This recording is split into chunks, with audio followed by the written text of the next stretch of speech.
Hello guys, कैसे हैं आप लोग। आशा अच्छे होंगे, आप लोगों की पढ़ाई अच्छी चल रही होगी। आप सब लोगों का एक बार फिर आपके अपने ऑनलाइन प्लेटफॉर्म प्रयाग एकेडमी में बहुत बहुत स्वागत है। तो गाइस, हम लोग विज्ञान से संबंधित प्रश्नावली कर रहे थे, यानी कि प्रश्नों की श्रृंखला कर रहे थे। चलिए उसी को शुरुआत करते हैं। इसमें कह रहा है कि सूची 1 से सूची 2 को क्या करिए, मिलाइए। 0 केल्विन पर जर्मेनियम क्या होता है, कमरे के ताप पर जर्मेनियम क्या होता है, इंडियम के साथ डाला गया जर्मेनियम क्या होता है, आर्सेनिक के साथ डूबा जर्मेनियम यानी डाला गया जर्मेनियम क्या होता है। ठीक है। तो अब यहाँ पर अर्धचालक, एन टाइप अर्धचालक, पी टाइप अर्धचालक, अचालक और आंतरिक अर्धचालक। ठीक है। तो इसे हमें क्या करना है, यानी इनको आपस में मैच करवाना है। ठीक है। तो 0 डिग्री पर जो जर्मेनियम होता है, ठीक है, वो कुचालक होता है। समझ में आया। 0 केल्विन पर जर्मेनियम जब ताप घटा देते हैं तो जर्मेनियम क्या है, एक ही अर्धचालक है। जब इसका ताप बढ़ाएंगे तो चालकता बढ़ जाएगी, और जब इसमें कोई चीज़ अतिरिक्त मिला देंगे तो चालकता बढ़ जाएगी। ठीक है।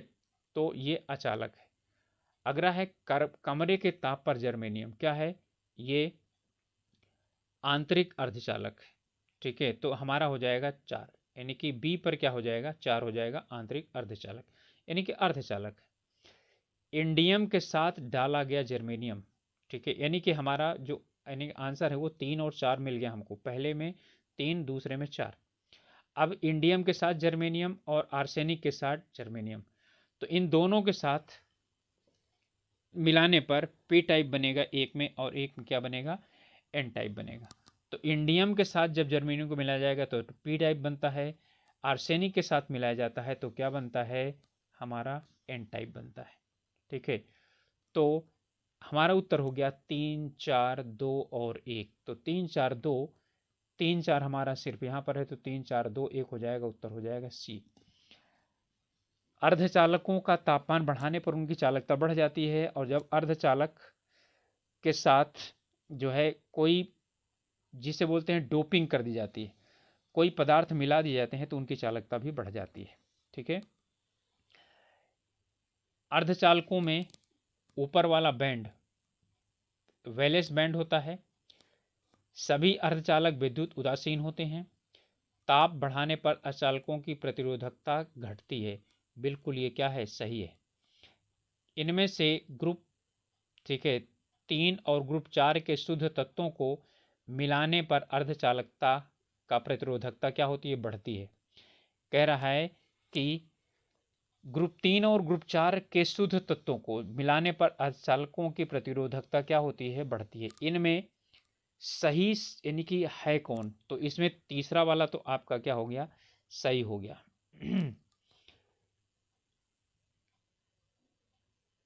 ठीक है। अब इसमें इसके अलावा और कौन सा सही है, तो हमारा सही है दूसरा, कि सभी अर्धचालक विद्युत उदासीन होते हैं, यानी उनमें जो है ना धनात्मकता ऋणात्मक नहीं पाई जाती। तो इसका मतलब है 2 और 3 सही है। तो हमारा उत्तर है 2 और 3, 2 और 3। देखिए, यानी कि ग्रुप 3 और ग्रुप 4 से शुद्ध तत्वों को मिलाने पर अचालकों की प्रतिरोधकता बढ़ती नहीं है, घटती है, तभी तो चालकता बढ़ेगी। ठीक है। तो ये गलत हो गया। ठीक है। तो हमारा उत्तर हो गया 2 और 3, तभी जो है वो बनाए जाते हैं अर्धचालक, और यानी कि एन टाइप और पी टाइप क्या, अर्धचालक बनाए जाते हैं। जब अर्धचालक की डोपिंग की जाती है, वही तो मैंने बताया कि तो क्या होता है, चालकता क्या हो जाती है, बढ़ जाती है, घटती नहीं है, और प्रतिरोधकता क्या हो जाती है, घट जाती है। तो चालकता बढ़ेगी तभी तो प्रतिरोधकता घटेगी, या प्रतिरोधकता घटेगी तो चालकता बढ़ जाएगी। हम ये कह सकते हैं प्रतिरोधकता घटेगी तो चालकता बढ़ जाएगी।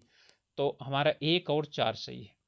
ठीक है। चालकता घटती नहीं है, चालकता बढ़ती है, प्रतिरोधकता बढ़ेगी, तो चालकता कैसे बढ़ेगी। ठीक है। तो हमारा क्या हो जाएगा, 1 और 4, तो हमारा हो गया डी। ठीक है। एन टाइप चालक में क्या होते हैं, देखिए एक में इलेक्ट्रॉन होते हैं और एक में क्या होते हैं, सिर्फ होल्स होते हैं। ठीक है, तो पी टाइप अर्धचालक में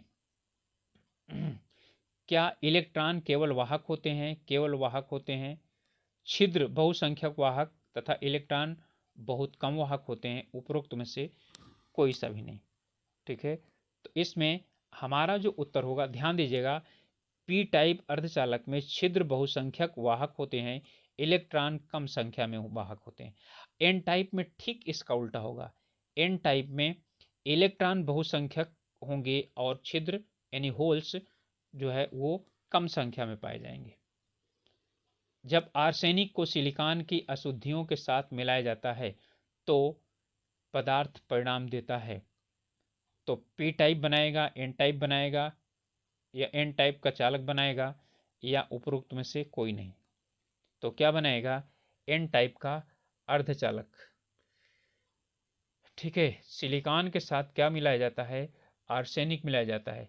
अब याद रखिएगा, आर्सेनिक चाहे जिसके साथ मिलाया जाए, चाहे सिलिकॉन के साथ या जर्मेनियम के साथ मिलाया जाए, तो क्या बनाएगा? एन टाइप बनाएगा। ठीक है, अगला प्रश्न है, पीएन संधि की औरत, ठीक है, औरत परत की चौड़ाई क्या होती है? प्रकाश डोपिंग के साथ कम होती जाती है, भारी डोपिंग के साथ बढ़ती है, अनुप्रयुक्त वोल्टेज में स्वतंत्र होती है, उत्क्रम अभिनति के तहत बढ़ती है। ठीक है, पीएन जंक्शन की बात कर रहा है। तो पीएन जंक्शन में क्या होता है? उत्क्रम अभिनति के साथ क्या होती है? बढ़ती है। एक शुद्ध अर्धचालक में ताप बढ़ाने से परिमित प्रतिरोध घटता है, ताप बढ़ने से परिमित प्रतिरोध बढ़ता है, प्रतिरोध बढ़ता नहीं घटता है। परिमित प्रतिरोध ताप पर निर्भर नहीं करता, 0 डिग्री सेंटीग्रेड पर अनंत प्रतिरोध होता है। ठीक है, तो इसमें उत्तर क्या होगा? तो एक शुद्ध अर्धचालक में ताप बढ़ाने पर जो परिमित प्रतिरोध होता है वो क्या हो जाता है? घटता है। ठीक है,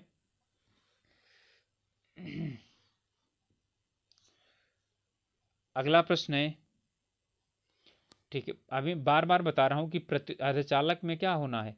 ताप बढ़ाते हैं तो प्रतिरोध क्या होगा? घटेगा, चालकता बढ़ेगी। ठीक है, अतिचालक वे तत्व होते हैं जिनकी चालकता धातु तथा अचालकों के मध्य होती है। बिल्कुल नहीं, चालक धातु और अचालकों के मध्य होते हैं, उन्हें बोलते हैं अर्धचालक। बहुत कम ताप पर इनका प्रतिरोध घटकर शून्य हो जाता है। ठीक है, और बहुत कम ताप पर ये अचालकों में बदल जाते हैं, बहुत उच्च ताप पर ये वैद्युत से जुड़ जाते हैं। ठीक है, अब इनमें इधर उधर का सभी चीज़ें क्या की गई हैं? दी गई हैं। हमारा क्या हो जाएगा? यही है, अतिचालक का मतलब है जिसकी प्रतिरोधकता शून्य हो जाए। तो बहुत कम ताप पर इनका प्रतिरोधकता क्या हो जाती है? शून्य हो जाती है। तो हमारा उत्तर हो जाएगा बी।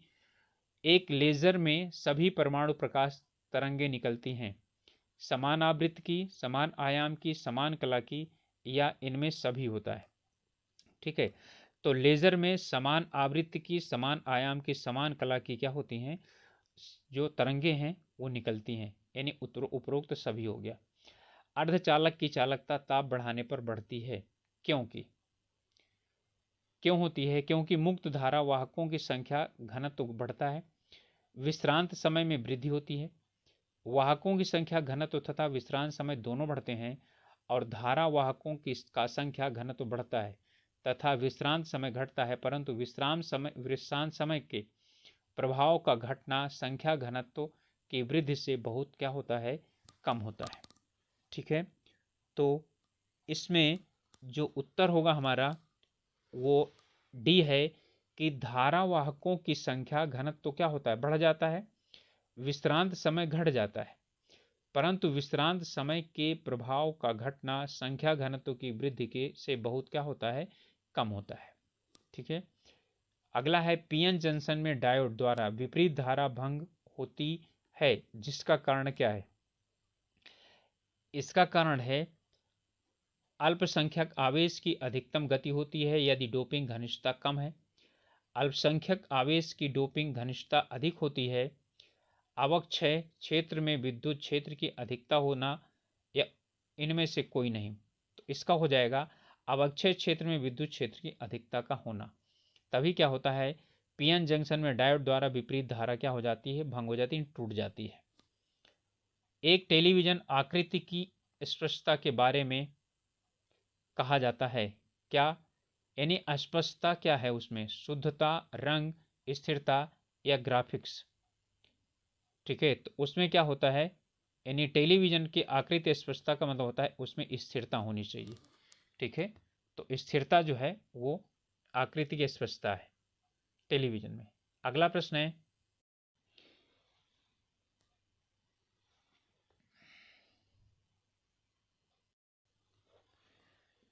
इनमें से संचार एक जो है संचार प्रक्रिया है, सरल संचार प्रक्रिया, ट्रांसमीटर, सूचना स्रोत, सूचनाओं का उपयोग, चैनल और संग्राहक।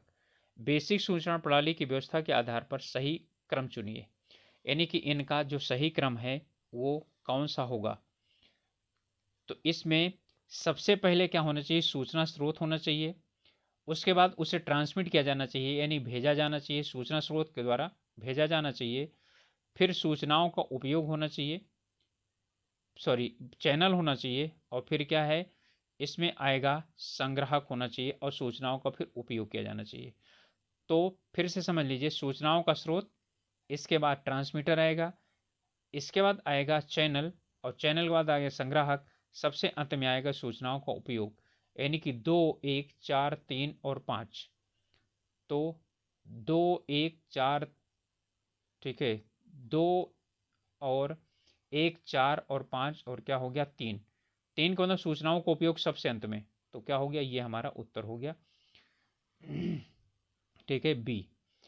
अगला प्रश्न है, एक ग्राही को किसी पुरुष की आवाज को एक ग्राही को किसी पुरुष की आवाज को मॉड्यूलन संचार ध्वनि के द्वारा बदलने के कारण महिला की आवाज सुनाई देती है, इसका क्या कारण है।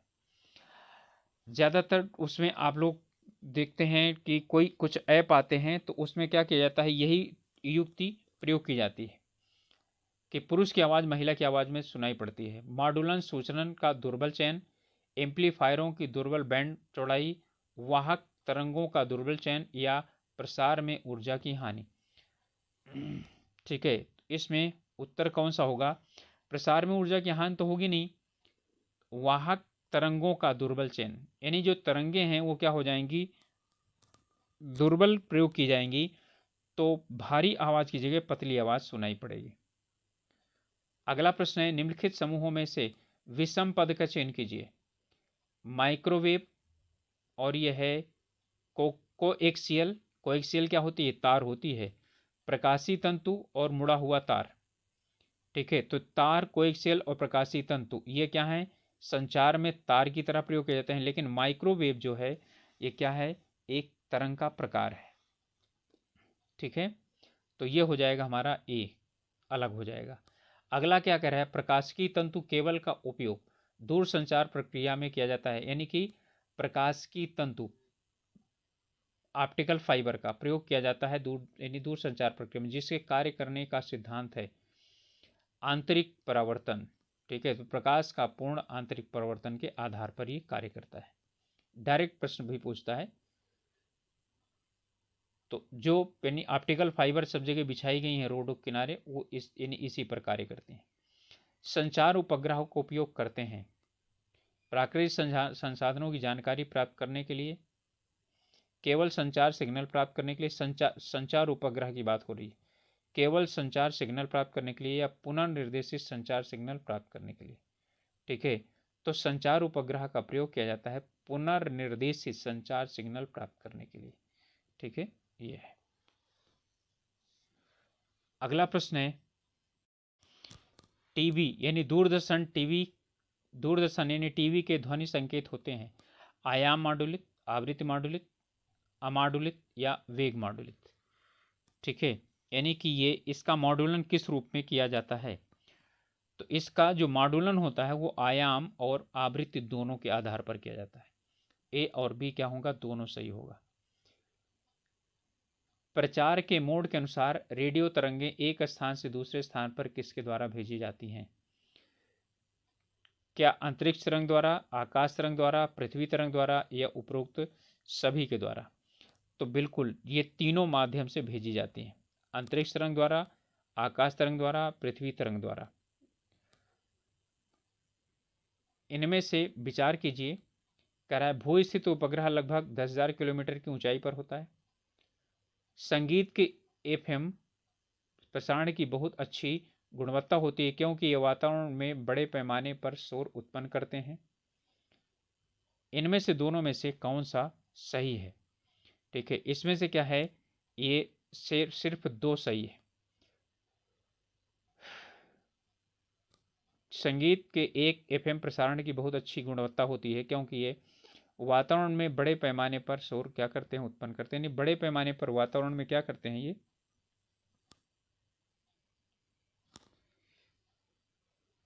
शोर उत्पन्न करने का मतलब हुआ कि यानी कि एक निश्चित सीमा तक ये बहुत अच्छा क्या करते हैं, प्रसारण यानी देते हैं। अगला है इनमें से किसकी आवृत्ति कंपन में थोड़ा नुकसान होता है? अच्छा, इसमें कह रहा है निम्न किसके आवृत्ति कंपन में थोड़ा नुकसान होता है? तो इसमें यानी एफएन के आवृत्ति में क्या होता है, नुकसान होता है। ठीक है, भू स्थिर में नहीं, केवल दो में। इसके बाद है मंगल और बृहस्पति के मध्य हजारों ग्रह घूमते हैं। विचार कीजिए, बिल्कुल सही है, जो कि अंतरिक्ष पिंड या उल्का पिंड कहलाते हैं। बिल्कुल, उल्का पिंड जो कि आसमान चट्टानों की मिट्टी के छोटे आकार से बने होते हैं तथा ग्रह की तुलना में हल्के होते हैं। सेरेस बड़े होते हैं जो उल्का पिंड कहलाते हैं।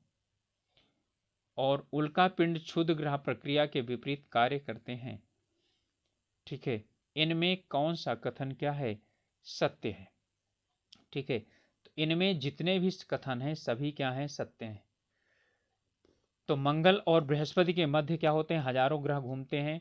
ठीक है, जो उल्का पिंड कहलाते हैं। और उल्का पिंड आसमान चट्टानों मिट्टी के छोटे आकार के बने होते हैं और ग्रह की तुलना में छोटे हल्के होते हैं। सेरेस बड़े होते हैं जो उल्का पिंड कहलाते हैं। उल्का पिंड क्षुद्र ग्रह प्रक्रिया से विपरीत कार्य करते हैं। ठीक है, अब इनमें कौन सा कथन सही है? तो इसमें सभी कथन सही है। तो गाइस, ये थे हमारी भौतिक विज्ञान की श्रृंखला। और भौतिक विज्ञान की श्रृंखला में लगभग हमने 300 प्रश्न आप लोगों को करवाए हैं।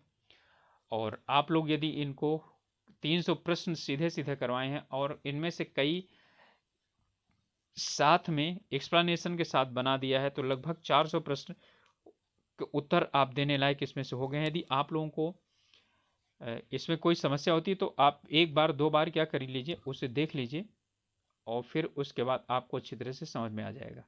तो आप लोगों को रिक्वेस्ट है कि आप लोग चैनल को अभी तक सब्सक्राइब नहीं किए हैं तो प्लीज़ सब्सक्राइब कीजिए, साथ ही साथ अपने ग्रुप्स में शेयर कीजिए और अपनी पढ़ाई आप लोग अच्छी तरह से कीजिए। और यदि आप लोगों को किसी और भी चीज़ पर वीडियो बनानी है तो बता दीजिए, आप लोगों को या पढ़ना है वो बता दीजिए, आप लोगों को उपलब्ध करा दिया जाएगा। अच्छी तरह से पढ़ाई कीजिए। मिलते हैं अगले वीडियो में, तब तक के लिए ऑल द बेस्ट।